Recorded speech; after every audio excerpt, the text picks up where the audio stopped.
Continuamos hoy, mis amados hermanos, con nuestro estudio de la carta del apóstol Pablo a los romanos. Y hoy comenzamos con el capítulo número 5. Capítulo número 5 de Romanos. Así es que vamos a leer estos primeros 11 versículos, aunque hoy creo que alcanzaremos a compartir uno o dos. Pero vamos a leerlos todos. Dice así la palabra del Señor. Justificados pues por la fe, tenemos paz para con Dios por medio de nuestro Señor Jesucristo, por quien también tenemos entrada por la fe a esta gracia en la cual estamos firmes, y nos gloriamos en la esperanza de la gloria de Dios. Y no solo esto, sino que también nos gloriamos en las tribulaciones, sabiendo que la tribulación produce paciencia, y la paciencia prueba, y la prueba esperanza, y la esperanza no avergüenza, porque el amor de Dios ha sido derramado en nuestros corazones por el Espíritu Santo que nos fue dado. Porque Cristo, cuando aún éramos débiles, a su tiempo murió por los impíos. Ciertamente apenas morirá alguno por un justo, con todo pudiera ser que alguno osara morir por el bueno. Mas Dios muestra su amor para con nosotros en que, siendo aún pecadores, Cristo murió por nosotros. Pues mucho más, estando ya justificados en su sangre, por él seremos salvos de la ira. Porque si siendo enemigos fuimos reconciliados con Dios por la muerte de su Hijo, mucho más, estando reconciliados, seremos salvos por su vida. Y no solo esto, sino que también nos gloriamos en Dios por el Señor nuestro Jesucristo, por quien hemos recibido ahora la reconciliación. Amado Dios, gracias por tu preciosa palabra. Señor, rogamos que esta palabra sea sembrada en cada uno de nuestros corazones y dé fruto abundante.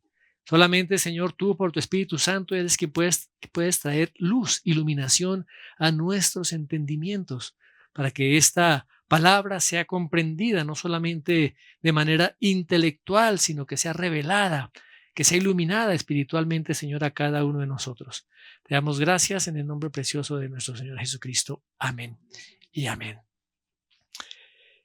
El tema precisamente de hoy, mis hermanos, es las consecuencias de la salvación o las consecuencias de la justificación.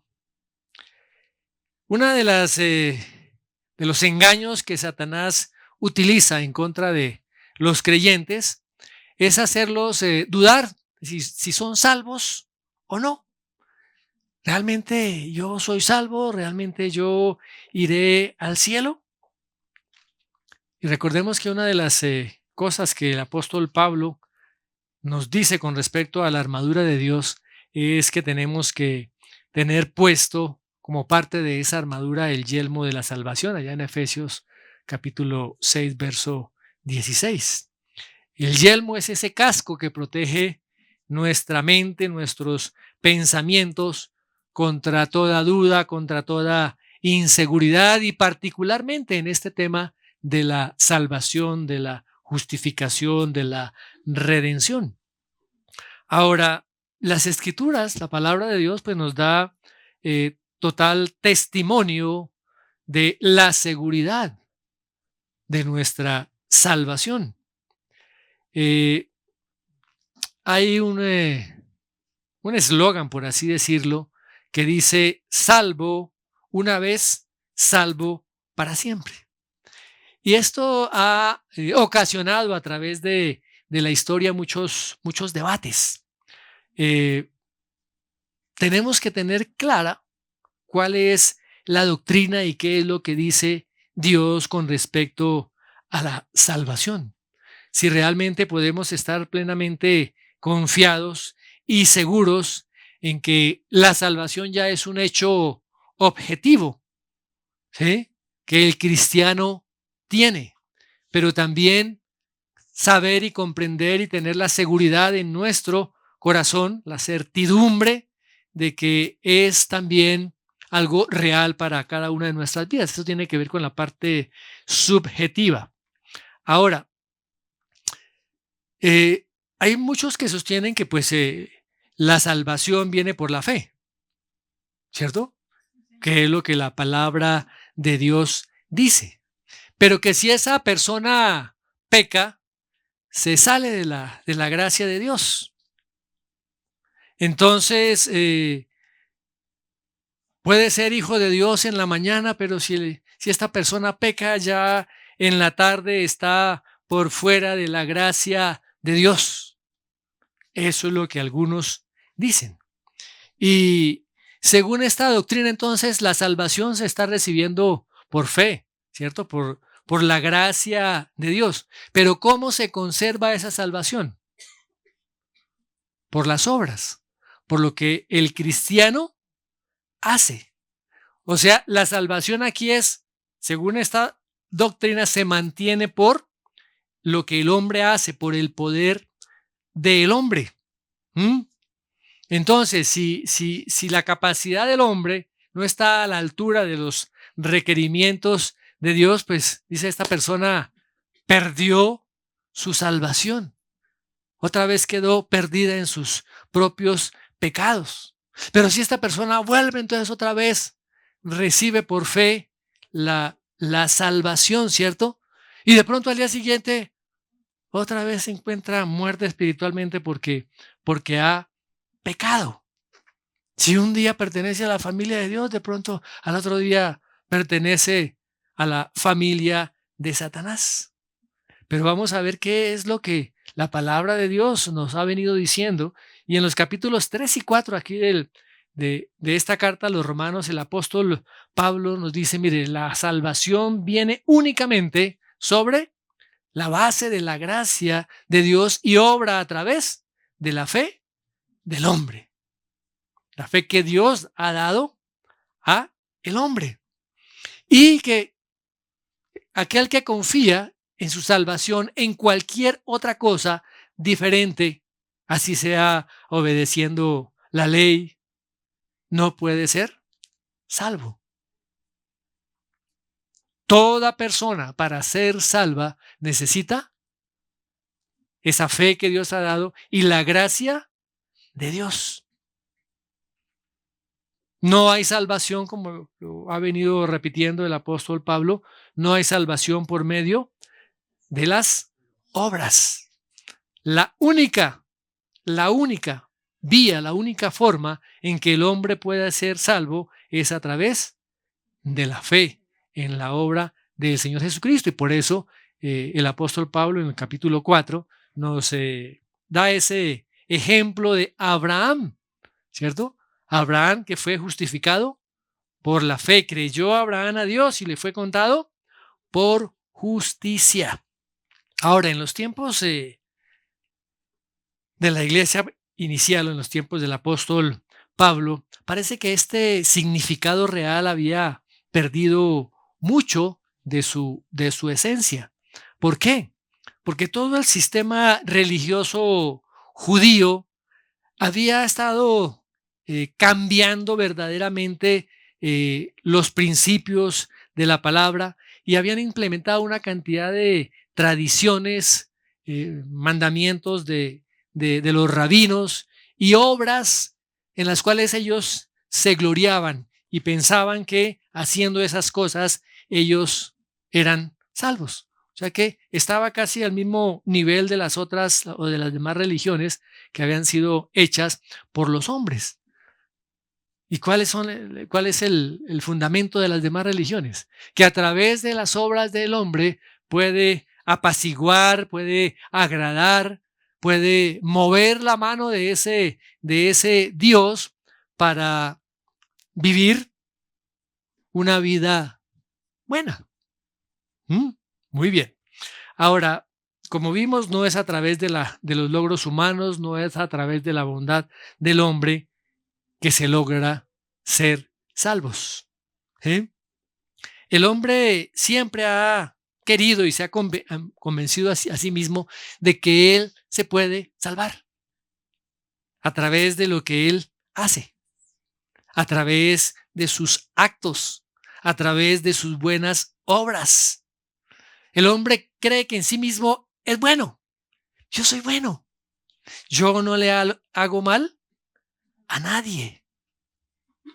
cuando la palabra de Dios nos dice una cosa totalmente diferente. Ya lo vimos en los primeros 2, 3 capítulos de esta carta a los romanos, ¿cierto? Donde él se dirige a sus hermanos judíos y les está dando totalmente un argumento sólido con base en las sagradas escrituras. Y aquí él como que vuelve y contesta algunas de las objeciones que van a tener sus hermanos judíos con respecto a la salvación, con respecto a la justificación. Y él comienza a decir, somos justificados por gracia, mediante la redención que es en Cristo Jesús, como vimos en el capítulo 3, verso 24.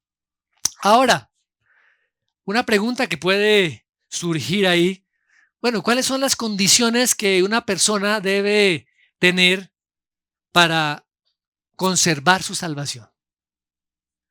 ¿Qué tengo que hacer para mantenerme siempre salvo? ¿Será que tengo que hacer buenas obras? ¿O simplemente he sido salvo, he sido liberado de la esclavitud, de las tinieblas, soy libre en Cristo para hacer lo que a mí me plazca? Si ya mi salvación está asegurada, entonces yo puedo hacer lo que yo quiera.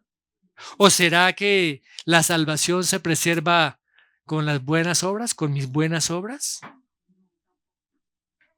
Pues Pablo va a dar respuesta precisamente a estas inquietudes. Ya había dado respuesta a alguna de estas preguntas en los capítulos anteriores. Le estaba diciendo, mire, la doctrina de la salvación no alienta a que la gente peque. ¿Se acuerdan que algunos opositores a Pablo lo habían acusado de que él quería promover el pecado y enseñar a los cristianos que deberían hacer males para que vinieran bienes? Ya lo vimos anteriormente. Y ahora se encarga de refutar esto que se estaba diciendo, porque la salvación viene únicamente por medio de la fe. ¿Sí? Pero algunos creían que esa salvación debía preservarse o mantenerse con las buenas obras. Ahora, si la salvación depende de lo que el creyente hace o no hace, si depende de la fidelidad del creyente, ¿habría alguna seguridad absoluta? ¿Ustedes qué piensan? O sea que aquí en este caso el creyente en su poder humano, en ese poder de la carne, debería permanecer en esa salvación. O lo que Cristo hizo inicialmente con el poder divino, ahora yo tengo que seguirlo manteniendo en el poder de mi carne. ¿Ah? ¿Qué pasa entonces ahí? ¿Qué dice el apóstol? Fíjese que el apóstol anima y reconforta a la iglesia allí con unas palabras que se encuentran en Efesios. Miremos lo que dice Efesios capítulo 1. Efesios capítulo 1, versos 18 al 20.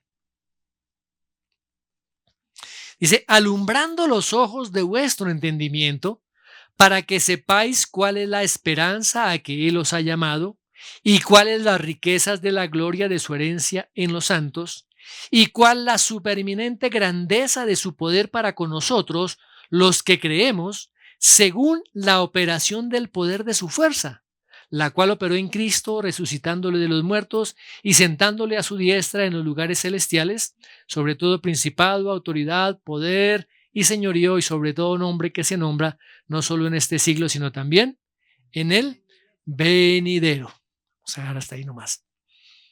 ¿Qué está diciendo el apóstol Pablo en este pasaje? ¿Qué nos está diciendo? Que podemos estar totalmente seguros. ¿Cuándo? todo el tiempo, siempre. ¿Cuál es el poder que actúa en el cristiano? El poder de Dios, el poder del Espíritu Santo, el mismo poder que levantó a Cristo de los muertos. O sea que la salvación y la seguridad de la salvación, el permanecer en la salvación, no depende de nuestros propios esfuerzos, no depende de nuestras propias obras, sino de la supereminente grandeza de su poder para con nosotros, por el poder de su fuerza. Y sobre eso podemos descansar, mis amados hermanos. Tener esa certeza es en el poder de Dios. Porque nuestra esperanza no está puesta en nosotros mismos. Nuestra esperanza está puesta en Él. ¿Qué dice la palabra? Que si nosotros fuéramos infieles, Él se mantiene fiel porque Dios no puede negarse a sí mismo. Dios es un Dios fiel, grande, dice el profeta Jeremías, grande es tu fidelidad, grande. Y el autor de Hebreos, allá en Hebreos 10:23, dice, mantengamos firme sin fluctuar la profesión de nuestra esperanza, porque fiel es el que prometió. Necesitamos una fe continua, una fe permanente para mantenernos firmes. ¿En qué nos mantenemos firmes? En la fidelidad del Señor, no en nuestra propia fidelidad, sino en la fidelidad de Dios. Ahora, como cristianos, no tenemos por qué vivir en esa incertidumbre de si seré salvo o no seré salvo, si he sido justificado o no he sido justificado. Aquí el apóstol Pablo nos da básicamente seis consecuencias de aquel que está unido a Cristo, aquel que ha sido justificado por la obra del Señor Jesucristo, que están totalmente independientes de cualquier esfuerzo, de cualquier obra humana, porque esto todo lo ha hecho el Señor. Y el primer aspecto lo encontramos allá en el versículo número 1. Versículo número 1. La paz para con Dios. Dice, justificados pues por la fe, tenemos paz para con Dios por medio de nuestro Señor Jesucristo. Esta primera consecuencia es bien importante. Fíjese que dice justificados pues. O sea, conecta todo lo que el apóstol Pablo venía diciendo en los primeros 4 capítulos, ¿cierto? Y lo que él ha resumido en todo esto es que solamente el hombre puede ser justificado por la fe. Y si es justificado por la fe, una de esas primeras consecuencias es que tenemos paz para con Dios por medio de nuestro Señor Jesucristo. Esta paz hay que diferenciarla de la paz que habla el Señor Jesucristo. Dice que mi paz os dejo, mi paz os doy. Esa es la paz que llena nuestros corazones como fruto del Espíritu Santo. Esta paz no es ese tipo de paz. Esta paz tiene que ver con una relación de enemistad. Y ya la vamos a explicar. ¿Y qué es lo que dice la palabra? Que tenemos paz. ¿En qué tiempo verbal se encuentra ese verbo tenemos? Está en un presente. Si está en un presente es porque ya lo tenemos. Ya lo tenemos. Hay muchas bendiciones que todavía no tenemos, que tendremos cuando el Señor Jesucristo venga, cuando resucitemos, cuando seamos glorificados. Pero esta paz para con Dios se establece en el momento en que la persona confía en el Señor Jesucristo como su Señor y como su Salvador. Ahora, esta es una paz objetiva. ¿Qué les estoy diciendo con eso? Que no depende de lo que yo sienta, sino que es un hecho. es un hecho. Cuando el hombre está apartado de el Señor Jesucristo, ese hombre se encuentra en enemistad con Dios. Está en una guerra espiritual contra Dios. Miramos ahí en Romanos capítulo 5, un poquito más adelante, Romanos capítulo 5, verso 10. Porque si siendo enemigos, ¿cómo éramos antes? Enemigos, fuimos reconciliados con Dios por la muerte de su Hijo, mucho más estando reconciliados seremos salvos por su vida. Y otro texto allá en el capítulo 8, verso 7. Por cuanto los designios de la carne son enemistad contra Dios, porque no se sujetan a la ley de Dios, ni tampoco pueden. Ahora, esto no se trata de sentimentalismos. Esto no se trata de que la gente diga, no, es que yo soy buena gente, Dios es mi parcero, como dicen algunos. Hermano, pero si usted no está justificado, usted es un enemigo de Dios. Usted es un enemigo de Dios. Fíjese que las personas que no son salvas no se consideran enemigas de Dios. Porque dicen, no, yo no odio a Dios, yo creo en Dios. Yo le oro a Dios y le pido lo que yo necesito. ¿Ah? Yo tampoco me opongo a la obra de Dios. Pero eso, mis amados hermanos, es no considerarse a sí mismo como enemigos. Ellos se piensan estar como en un lugar como neutro, ¿no? Pero aquí o somos o no somos. No hay oportunidad de estar en sitios intermedios. No hay oportunidad de estar en sitios intermedios. Cualquier cosa que hagamos nosotros para querer tener paz con Dios en nuestros propios esfuerzos, dice que las obras de la carne son enemistad con Dios. Enemistad con Dios. Todo aquel que no ha recibido, aceptado y entregado su vida al Señor Jesucristo como su Señor y Salvador es un enemigo de Dios. Enemigo de Dios. Todos los incrédulos son enemigos de Dios. ¿Y cuál es la posición de Dios con respecto a ellos? Porque es que hoy en día hay una predicación o Dios te ama y tiene un plan maravilloso para tu vida.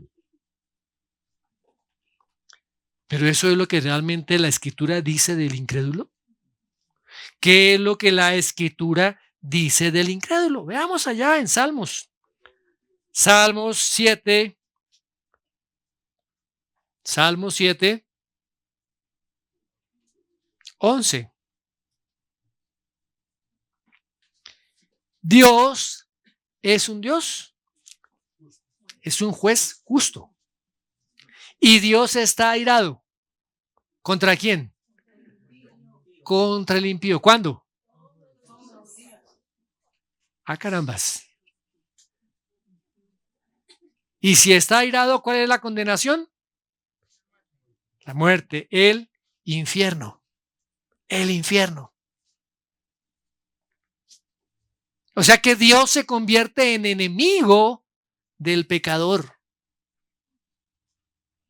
Pero cuando este pecador deposita su confianza en el Señor Jesucristo, ¿qué pasa con Dios? Se vuelve su amigo, su padre. Y este hombre se convierte en el hijo. O sea que toda persona que no es un hijo de Dios, ¿de quién es hijo? De Satanás. Que dice el Señor Jesucristo allá en Juan 8:44.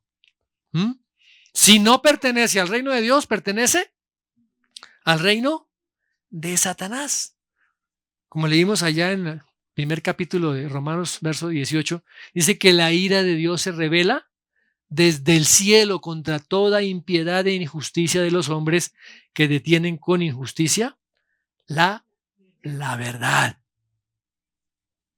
Ahora, todos los hombres están bajo estas condiciones. El pueblo de Israel no era una excepción. Ellos creían que por ser descendientes de Abraham, por ser de carne, ellos se iban a ser salvos. Y ya lo hemos visto en ocasiones anteriores, mis amados hermanos, que no es así. Miremos lo que el Señor dice allá en Éxodo capítulo 22. Éxodo 22, 24. Y mi furor se encenderá y os mataré a espada y vuestras mujeres serán viudas y huérfanos vuestros hijos. ¡Wow! ¿A quién está hablando Dios ahí? Al pueblo de Israel, mis amados hermanos. ¡Wow! Está hablando a un pueblo infiel. Cuando el Señor permite y saca al pueblo de la esclavitud de Egipto y el pueblo comienza a andar allí por el desierto, hubo mucha infidelidad, hubo mucha incredulidad. Dios no puede hacer esto. Se quejaban porque no tenían carne, se quejaban porque no tenían agua, se quejaban porque ya estaban cansados de comer maná. Tenaz.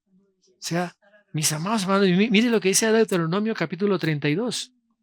Deuteronomio capítulo 32. Versículo 21. Ellos me movieron a celos con lo que no es Dios. Me provocaron a ira con sus ídolos. Yo también los moveré a celos con un pueblo que no es pueblo. Los provocaré a ira con una nación insensata, porque fuego se ha encendido en mi ira y arderá hasta las profundidades del Seol. Devorará la tierra y sus frutos y abrazará los fundamentos de los montes. Yo amontonaré males sobre ellos, emplearé en ellos mis saetas. Consumidos serán de hambre y devorados de fiebre ardiente y de peste amarga. Diente de fieras enviaré también sobre ellos, con veneno de serpientes de la tierra. ¡Wow!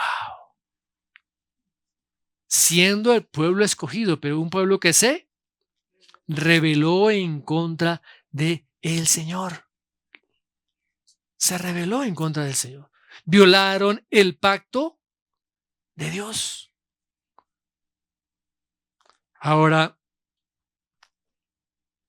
Cristo llevó sobre sí mismo toda la furia, toda la ira de Dios que la humanidad debía recibir, Toda la humanidad enemiga de Dios. Pero ahora todos aquellos que confían en Cristo ya no son enemigos de Dios. Ya no están bajo la ira de Dios, sino que ahora ha habido una reconciliación. ¿Con quién? ¿Quién nos reconcilió? El Señor Jesucristo. Miremos lo que dice allá en segunda de Corintios 5.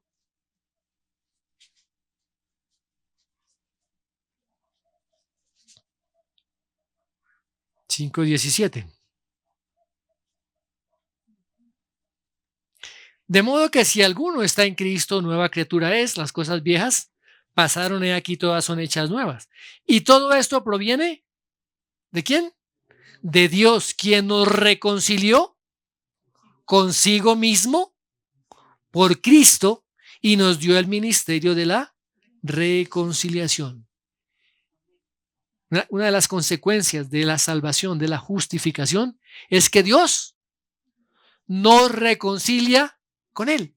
Ya no somos enemigos de Dios. Ahora somos hijos de Dios. Otro texto allá en Colosenses, capítulo 1, versos 19 al 22. Por cuanto agradó al Padre que en él habitase toda plenitud, y por medio de él, ¿de quién? De Cristo, reconciliar consigo todas las cosas, así las que están en la tierra como las que están en los cielos, haciendo la paz mediante la sangre de su cruz.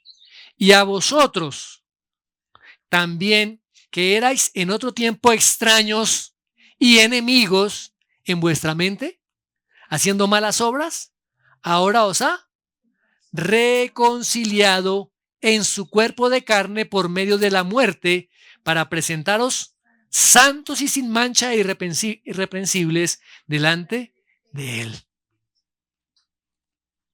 ¿Cuál es la primera consecuencia de la justificación?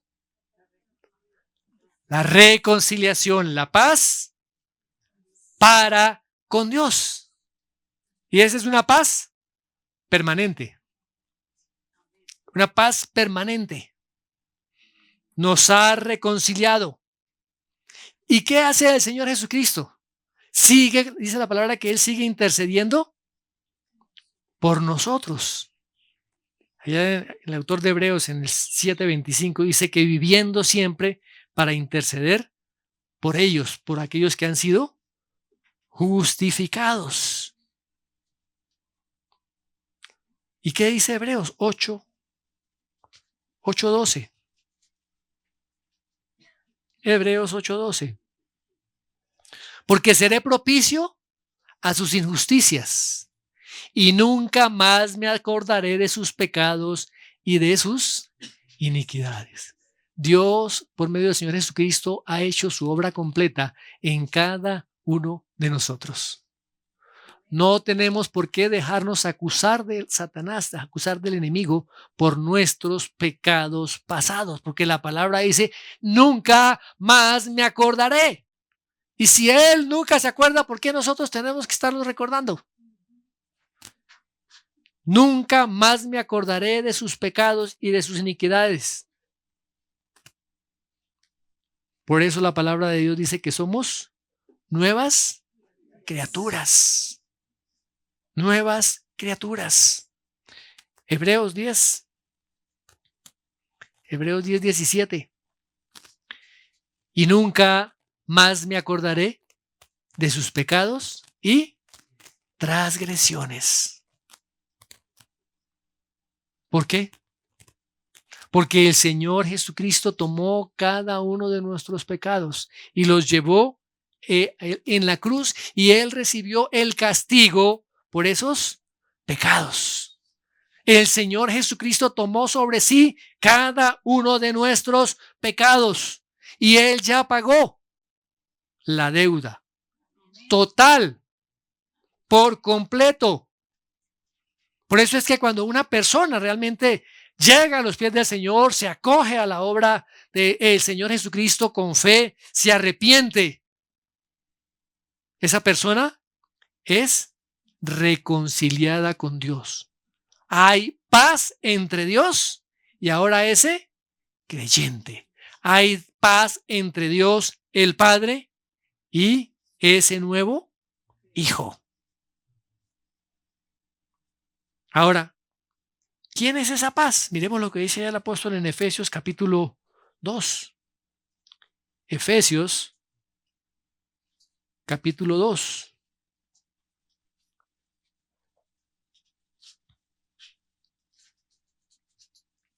Versículo 14. Porque Él es nuestra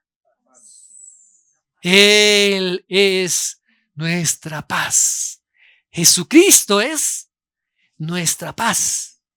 O sea que no solamente trae paz a una relación, sino que Él mismo es nuestra paz. Fíjense cuál alcance tiene la obra expiatoria del Señor Jesucristo. Y tenemos que estar totalmente seguros de eso. hemos sido reconciliados con Dios. Es una obra que Dios hizo. Pero ahora tenemos nosotros que estar seguros. Esa es la parte objetiva, ¿no? Es un hecho. Pero la parte subjetiva es estar firmes y seguros, totalmente convencidos y persuadidos de que eso es una realidad en nuestras vidas porque Dios lo ha dicho. ¿Podemos disfrutar de esa paz para con Dios? Claro que sí, mis amados hermanos. Claro que sí. Pero ¿para qué el Señor nos da o nos reconcilia con Él y ya tenemos paz para con Dios? Pues sí, eso despierta en nosotros sentimientos de gratitud, por lo cual debemos estar permanentemente agradecidos, ¿sí? Y disfrutar de eso que el Señor nos ha dado, ¿sí? Pero ¿para qué el Señor nos ha reconciliado con Él? ¿Para qué? Para que nuestras vidas glorifiquen al Señor. Porque nada nos podrá apartar del amor de Cristo, como dice Romanos 8, 38 y 39.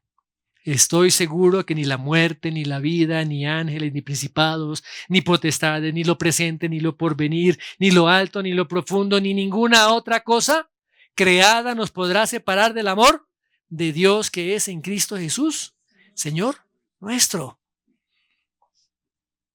Podemos estar totalmente seguros y confiados en Él.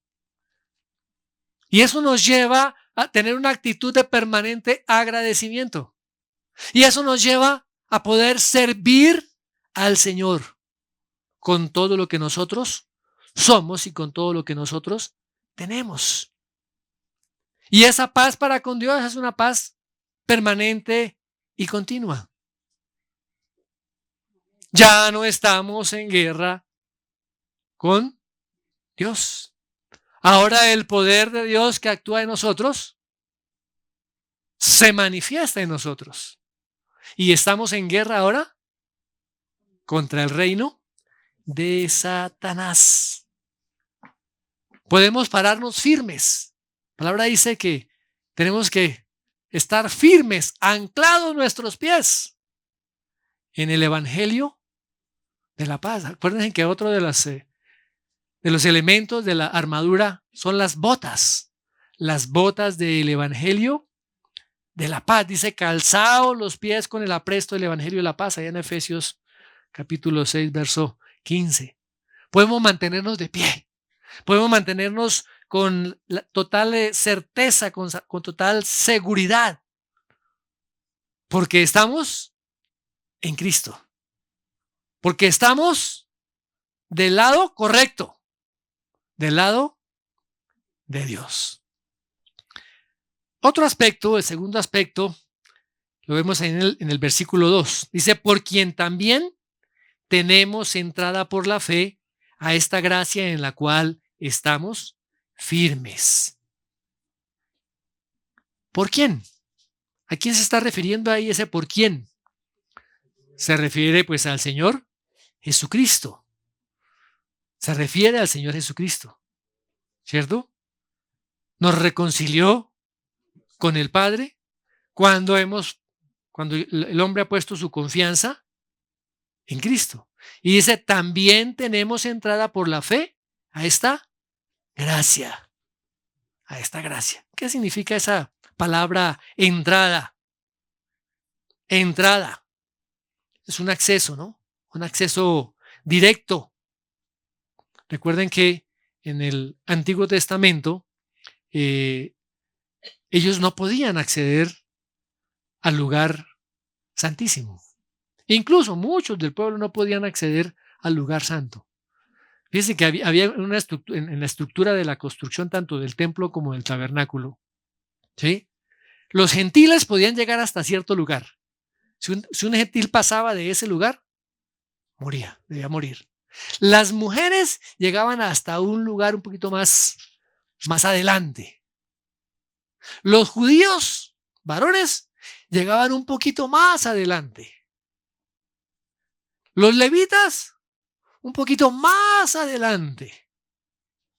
Los sacerdotes iban un poquito más adelante.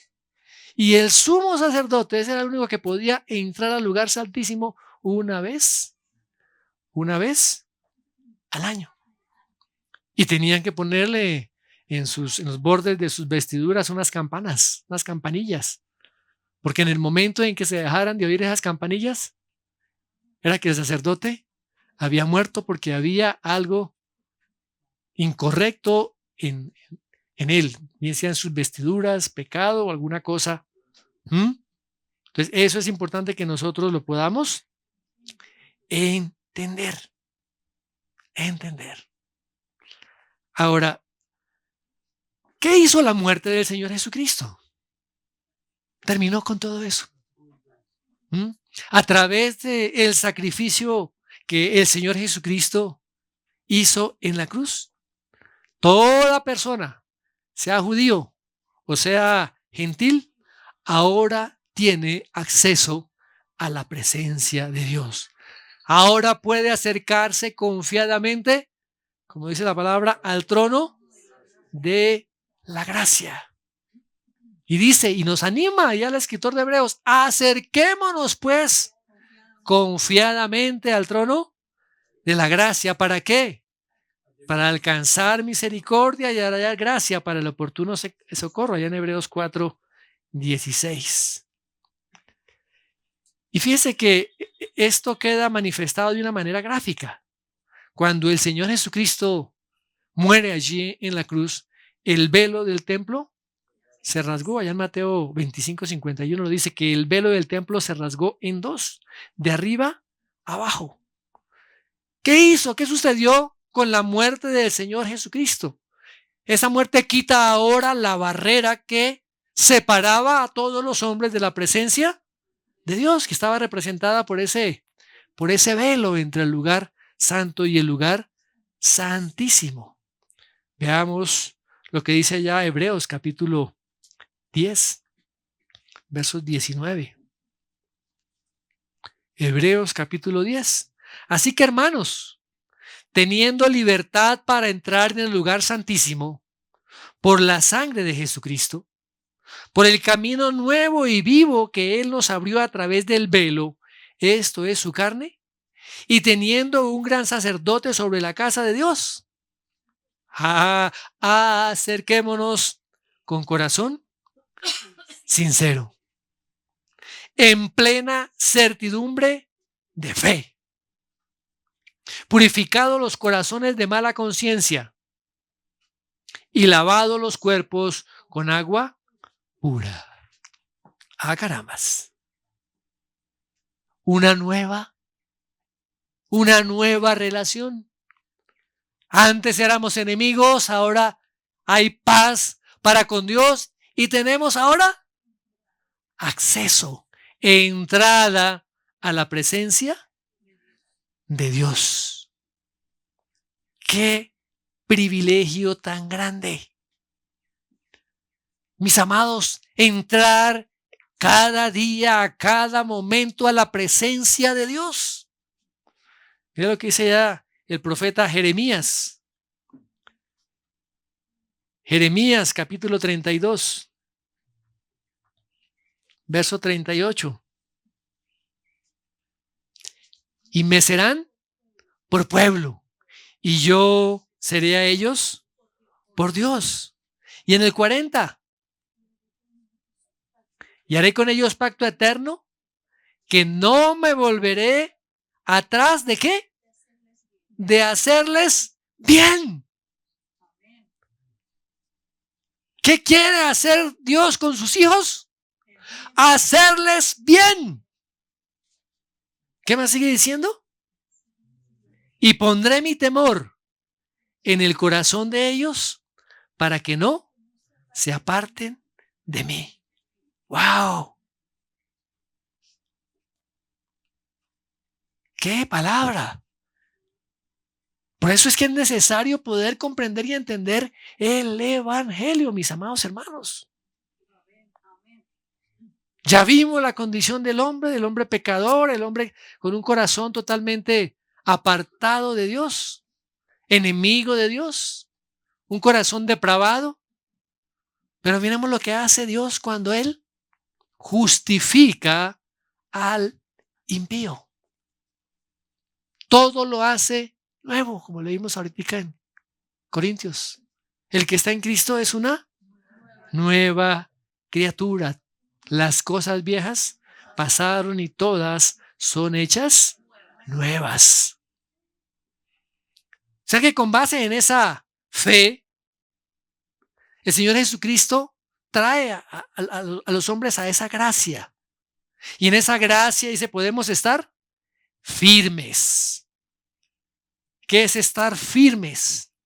Es mantenernos allí inconmovibles, seguros, erguidos, mantenidos ahí, confiados totalmente. Sí, necesitamos la fe, claro. La fe es necesaria para la salvación. Pero es la gracia de Dios. Es la gracia de Dios la que tiene ese poder para salvar y para mantenernos en la salvación.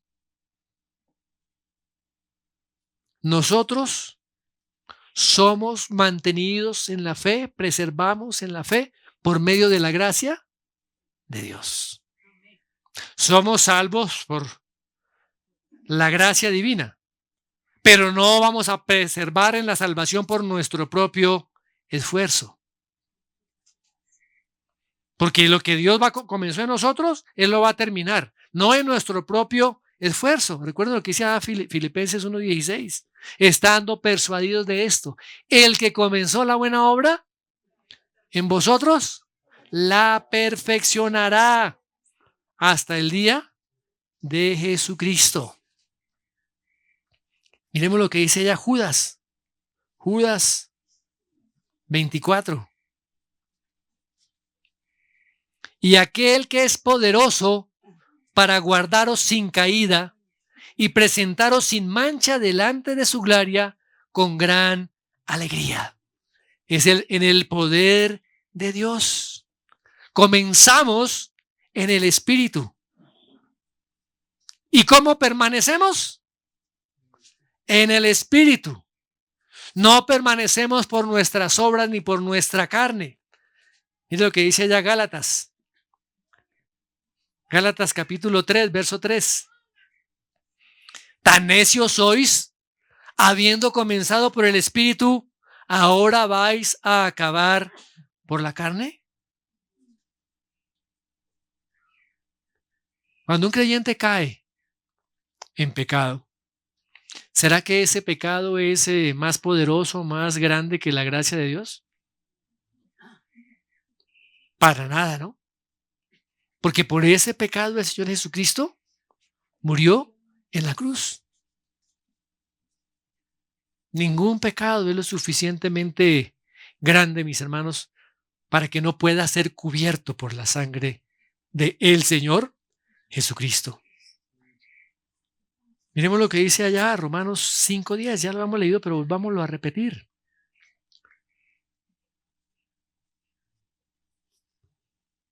Porque si siendo enemigos fuimos reconciliados con Dios por la muerte de su Hijo, mucho más, estando reconciliados, seremos salvos por su vida. Necesitamos un Salvador. Y ese Salvador trae esa gracia de Dios para nuestra vida. Y podemos perseverar en la salvación, porque hemos sido justificados. ¡Qué bendición tan grande! Podemos estar firmes en la gracia de Dios. Podemos estar permanentemente en esa gracia. Por eso es que cuando el cristiano peca, viene inmediatamente? ¿Qué viene con el cristiano inmediatamente? Convicción de pecado. ¿Y qué hace el cristiano? Se arrepiente. Por eso, mis hermanos, el arrepentimiento es algo que se debe dar permanente y continuamente en nuestras vidas. No fue una sola vez que nos arrepentimos cuando conocimos al Señor, entregamos nuestra vida, sí, confesamos todos nuestros pecados de atrás, hemos sido lavados, hemos sido limpiados, hemos sido justificados. Pero como cristianos nos podemos equivocar y podemos pecar. Pero ahí está, inmediatamente la convicción que el Espíritu Santo trae. Y viene inmediatamente esa confesión de ese pecado. Y somos lavados y somos limpios. ¿Quién hace eso en nosotros? Dios. Miremos lo que el apóstol Pablo le dice allá a Timoteo en su segunda carta. Segunda de Timoteo. Segunda de Timoteo. Verso 12. Capítulo 1, verso 12. Por lo cual asimismo padezco esto, pero no me avergüenzo, porque yo sé a quién he creído. Y estoy seguro que es poderoso para guardar mi depósito para aquel día. ¿Quién es el que nos hace perseverar? El Señor. La gracia de Dios. ¿Y qué dice Romanos allá 8:31 al 34? ¿Qué pues diremos a esto? Si Dios es por nosotros, ¿quién contra nosotros? El que no escatimó a su propio Hijo, sino que lo entregó por todos nosotros, ¿cómo no nos dará también con él todas las cosas? ¿Quién acusará a los escogidos de Dios? Dios es el que justifica. ¿Quién es el que condenará? Cristo es el que murió, más aún el que también resucitó, el que además está a la diestra de Dios, el que también intercede por todos nosotros. Dios es un Dios soberano y Dios declara justos a todos aquellos que han creído en su Hijo, el Señor Jesucristo. Es un decreto del Señor. ¿Quién lo puede revocar? ¿Va a subir a la Suprema Corte? ¿A la Corte Suprema de Justicia? ¿O más arriba? Si Él es el juez supremo. No hay nadie quien pueda revocar eso que el Señor ha dicho. ¡Qué bendición tan grande! Ahora el Señor nos ha hecho libres. ¿Para qué? No para pecar, mis hermanos. No para pecar, sino para llevar a cabo el propósito que Dios tiene en cada uno de nosotros. Él nos ha libertado de la muerte y del poder del pecado. Ahora, como dice ya Romanos 6:18, venimos a ser siervos de la justicia.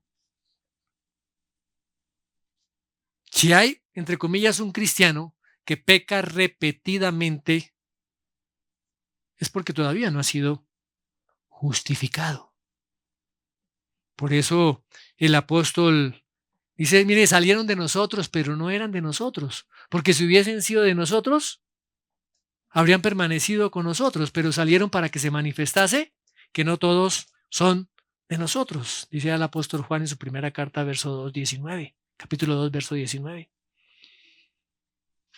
Y sigue diciendo allá en el capítulo 3, verso 9-10, dice, todo aquel que es nacido de Dios no practica el pecado. Todo aquel que no hace justicia no es de Dios.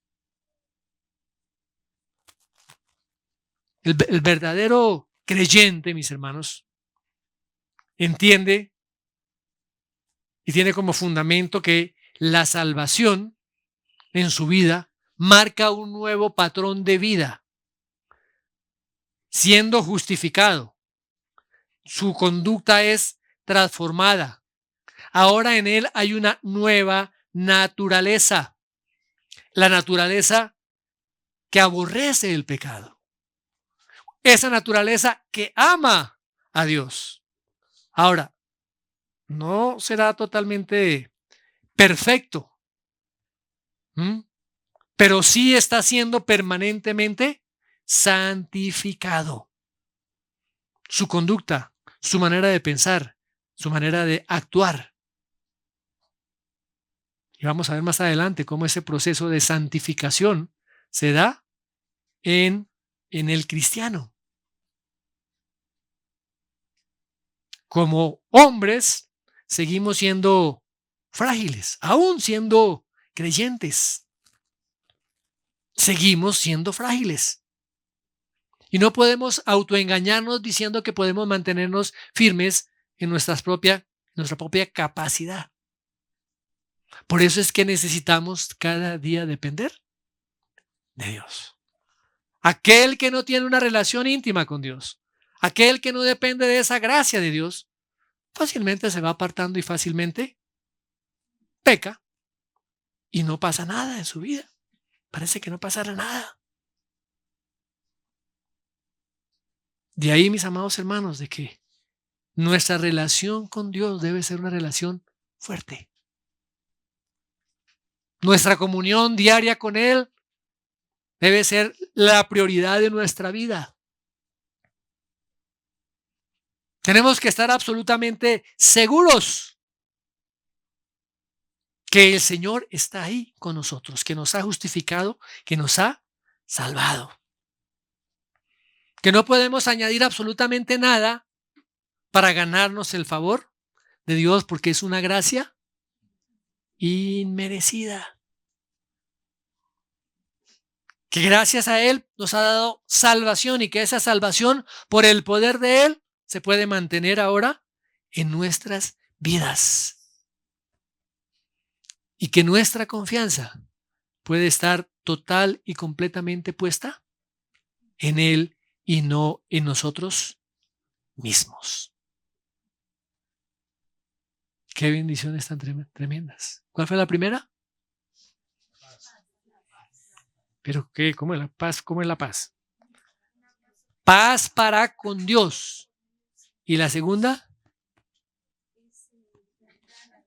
¿Ah? ¿Entrada? Ok. La gracia que Dios nos ha dado, esa posición que tenemos por medio de la gracia. Amén. Señor, te damos muchas gracias por tu palabra y gracias por esas preciosas y poderosas consecuencias de la justificación. Gracias porque cuando éramos enemigos tuyos, tú nos reconciliaste por medio del Señor Jesucristo. Nos justificaste y nos has dado vida eterna, salvación. Nos has dado una nueva vida. Gracias, amado Dios. Hoy reconocemos, Señor, que necesitamos de ti para mantenernos firmes. Que necesitamos depositar toda nuestra confianza en ti, oh Dios. Gracias por la fe que nos has dado. Gracias por esa gracia derramada en la cual podemos estar totalmente y confiadamente firmes. Gracias por tu obra, Señor. Gracias en el nombre de Jesús. Amén.